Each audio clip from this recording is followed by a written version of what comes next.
special and amazing that it feels like these days you can build a company anywhere and you're able to get it to, $10 billion or $50 billion, and that's completely possible. One of the most interesting new things that's been happening in the Bay Area and for Silicon Valley companies has been, there's been a lot of these tech companies that are now building growth teams. And so obviously Uber has one, but Airbnb does as well, LinkedIn, Facebook pioneered, a lot of the early work in this area, and so that's great. And so what is a growth team, right? If you look at a growth team, it was really emerged as a new type of team that was in reaction to, especially the earlier kind of like .com. Everyone was spending so much money on advertising, Super Bowl ads, like all that kind of stuff. And the things that really tended to work were more about helping the product grow by itself, right? So how do you make the product grow? Well, you need to make it really easy to sign up, make it really easy for people to invite each other, make it really easy to, for people to create content that then, gets indexed by Google, and then, you can leverage SEO. And there's a lot of these new, kinds of things, but it's really a combination of product management and engineering and design and data science and everyone kind of working together to build a product that can grow by itself.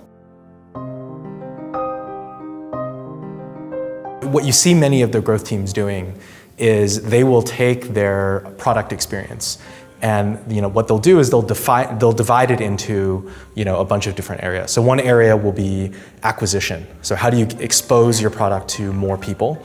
And so that will be based on working with advertising, but also landing pages, also that kind of area. So very sort of has more the flavor of closer to what ad tech companies might be doing.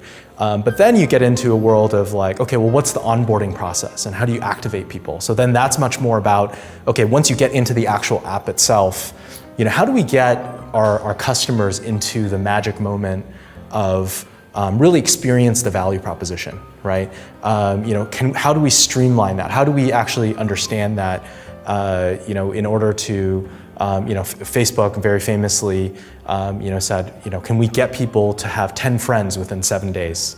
Because if we can get that, that means that they're able to really experience the product. But once you move further than that, then the question is, okay, well, can we actually keep people engaged, right? Can we build and can we target features that are really about, helping your users re-engage other users? How do we keep them from churning, right? And all the notifications, of all the different kinds of notifications that you might be able to get, you can actually build really interesting, machine learning models to say, okay, this person's eligible for dozens of different potential kinds of notifications. What is the flavor and what is the exact targeting, that will, cause this person to come back? And when they come back, what do we actually want them to do? Your metrics need to reflect the strategy that you employ, right? And so what that means is, if your strategy is to go, high end in a market, or if your strategy is to, grow very quickly, you need to pick metrics that help you validate that. And what that means is you can't go with a generic metrics. There's no generic metric that's going to help you, because then then that means your KPIs won't measure the strategy that you've picked. So I think you have to be very careful about that and make sure that you're using metrics the right way. In the late 90s, there was, I think, if you looked at I think it was 1997, there was only 60 or 70 million dial-up internet users, right? You're talking about such a tiny group of people in a time, compared to now, a time where there's literally billions of people online. Mary Meeker just released her Internet Trends report yesterday, and it talks about how, India still has, can still, triple in its, internet usage. I mean, so I think the canvas and the landscape for this is just getting bigger and more dynamic over time. 20 years ago, if you wanted to start a company, it was so hard to raise money, right?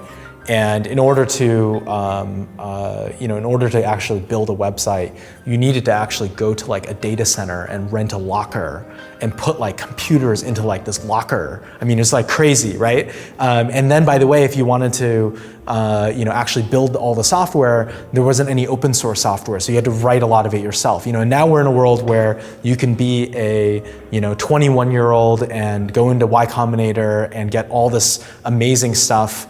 And just tap into what other people have built, and quickly, go on to build, these amazing new apps and websites and whatever. And I think it's because it's so easy, and because we're seeing new, new tech and new products just come to market every day.